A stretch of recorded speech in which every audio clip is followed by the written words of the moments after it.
This initial solution will show you how to remove third-party access from Google account. If you gave Google account access to a third-party app or service you no longer trust or want to use, you can remove it access to your Google account. The app or service won't be able to access any more info from your Google account, but you may need to request that they delete the data they already have.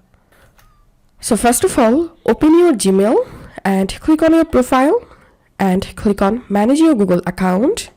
Then you will jump into this page. From the left-hand menu, click on Security.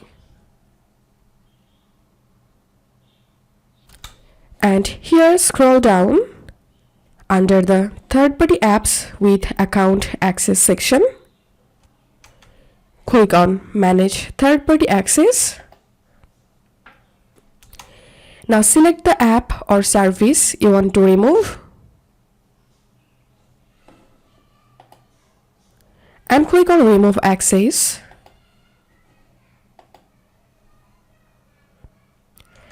So that's how we can do it. If you find this video helpful, make sure to subscribe Initial Solution. See you in the next video.